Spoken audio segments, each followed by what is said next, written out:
Halo sahabat sekolah, salam semangat luar biasa. Berjumpa lagi dengan saya Kak Dimas di channel sekolah, channel belajar online.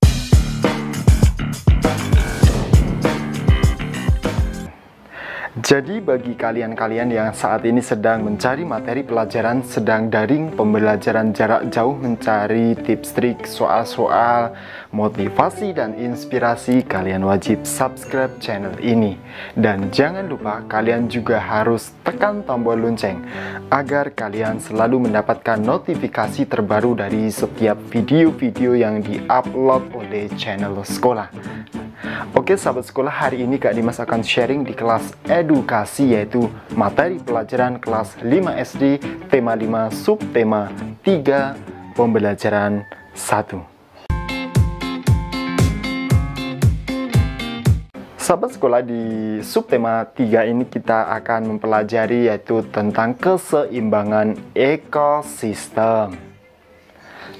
Sahabat sekolah, ada poin-poin materi yang akan kita pelajari di pembelajaran pertama ini. Antara lain yaitu yang pertama yaitu menentukan pokok pikiran dari sebuah bacaan non-fiksi. Jadi nanti akan disajikan teks non-fiksi. Kemudian yang kedua adalah hubungan antara rantai makanan dan jaring-jaring makanan. Oke sahabat sekolah, langsung saja kita mulai. Check it out. Sahabat sekolah, semua makhluk hidup memerlukan makhluk hidup yang lain untuk mempertahankan hidup. Makanan dan sumber energi lain menjadi salah satu faktor penting terjadinya saling kebergantungan antar makhluk hidup. Nah, perhatikanlah gambar-gambar tersebut. Bagaimana penjelasanmu atau pengetahuanmu mengenai hubungan simbiosis antara dua jenis makhluk hidup tersebut? Apa perbedaan antara simbiosis komensalisme, kemudian parasitisme dan mutualisme? Lalu, kesimpulan apakah yang dapat kamu ambil dari hubungan khas antara dua jenis makhluk hidup tersebut? Sahabat sekolah, iya, semua makhluk hidup memerlukan makhluk hidup lain untuk mempertahankan hidup.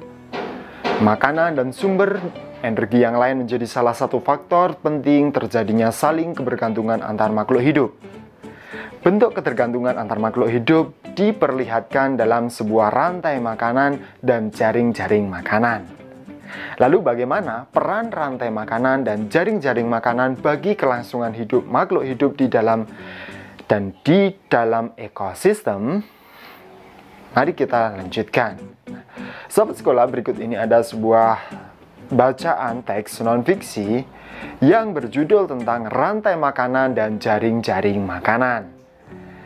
Kebergantungan antar makhluk hidup dan lingkungannya menjadi bagian dari kehidupan di dalam sebuah ekosistem. Tumbuhan mendapatkan energi dari matahari. Hewan mendapatkan energi dari tumbuhan atau hewan lain yang memakan tumbuhan. Tumbuhan berhijau daun mampu membuat makanannya sendiri. Makhluk hidup yang dapat membuat makanannya sendiri disebut produsen. Banyak jenis makhluk hidup yang tidak dapat membuat makanannya sendiri. Mereka mendapatkan energi dari makanan yang mereka makan. Makhluk hidup yang memakan makanan tanpa bisa membuat sendiri disebut konsumen. Beberapa jenis konsumen memakan tumbuhan. Konsumen ini dinamakan herbivora. Konsumen yang memakan hewan sebagai sumber energinya dinamakan karnivora. Ada juga konsumen yang memakan baik tumbuhan maupun hewan, yang dinamakan omnivor atau omnivora. Sahabat sekolah, nah, berikut ini salah satu contoh gambar jaring-jaring makanan. Sahabat sekolah, energi mengalir dari satu makhluk hidup ke makhluk hidup yang lain di dalam rantai makanan. Rantai makanan adalah hubungan yang khas antara sekelompok produsen dan konsumen. Konsumen memakan produsen. Produsen melepas energi kepada konsumen. Konsumen itu lalu menjadi mangsa konsumen yang lain.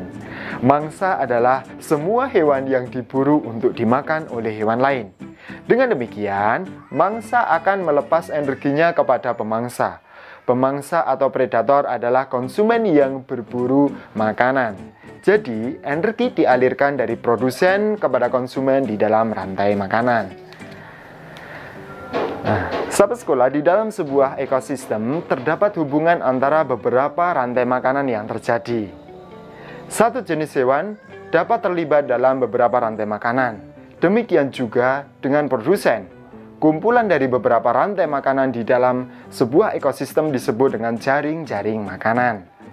Di dalam jaring-jaring makanan, jumlah hewan yang terlibat makin banyak dan energi mengalir juga semakin kompleks. Pada jaring-jaring makanan, dimungkinkan terjadinya persaingan antar makhluk hidup, baik di dalam rantai makanan maupun di dalam jaring-jaring makanan. Setiap komponen yang ada dalam jaring-jaring makanan saling mempengaruhi satu dengan yang lainnya.